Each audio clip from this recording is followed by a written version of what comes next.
नमस्कार बच्चों, मैं तेजराम मीणा, सहायक आचार्य BST राजकीय स्नातकोत्तर महाविद्यालय बयाना भरतपुर।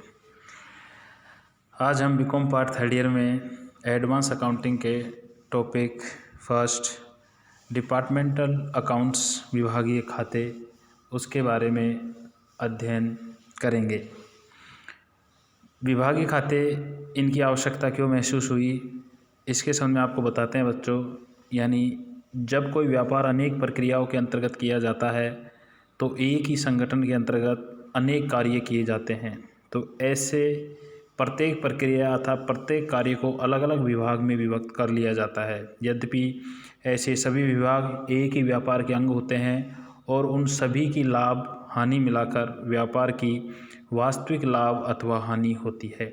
फिर भी यह जानना अनिवार्य होता है बच्चों कि कौन सा विभाग कितने लाभ पर चल रहा है और कौन सा हानि पर, किस विभाग की बिक्री बढ़ रही है, किसकी घट रही है, किस विभाग के व्ययों का प्रतिशत अधिक है और किसके कम है।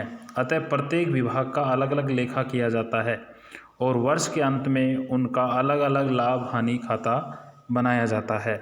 विभागीय खाते एक ऐसे व्यवसाय से संबंधित है बच्चों जिसके अनेक विभाग होते हैं और प्रत्येक विभाग अथवा खंड का व्यापारिक परिणाम जानना आवश्यक होता है।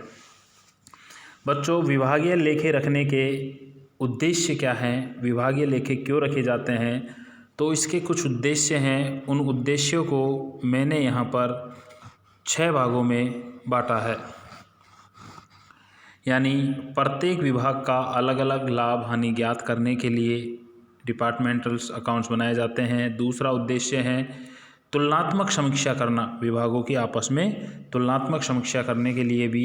तीसरा है प्रत्येक विभाग की सफलता हेतु भविष्य के लिए नीति निर्धारण करने के लिए, और प्रत्येक विभाग की बिक्री ज्ञात करने के लिए, प्रत्येक विभाग के व्यय यानी खर्चों की जानकारी करने के लिए, और अंतिम है जिन विभागों में कर्मचारी अधिक मेहनत से कार्य कर रहे हैं उनको पुरस्कार देने के लिए भी विभागीय लेखे तैयार किए जाते हैं।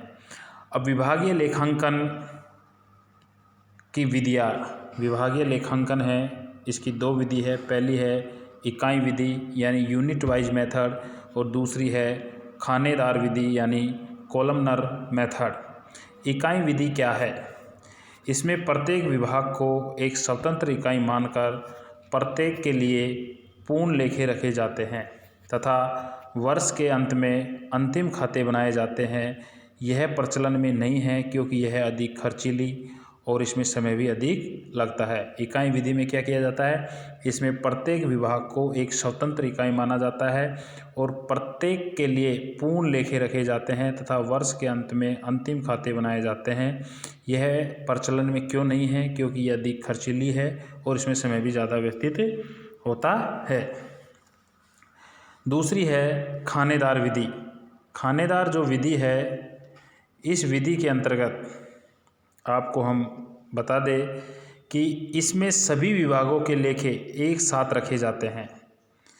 प्रत्येक विभाग के लिए अलग अलग खाने होते हैं और एक खाना सभी विभागों के योग का होता है, और ज़्यादातर खानेदार विधि है यानी कॉलमनर मेथड है, इसको ही काम में लिया जाता है।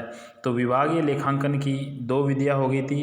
पहली थी विभागीय लेखांकन की इकाई विधि, यानी इस विधि के अनुसार प्रत्येक विभाग को एक स्वतंत्र इकाई के रूप में मान लिया जाता है और प्रत्येक के लिए अलग से पूर्ण खाते रखे जाते हैं तथा वर्ष के अंत में अंतिम खाते बनाए जाते हैं।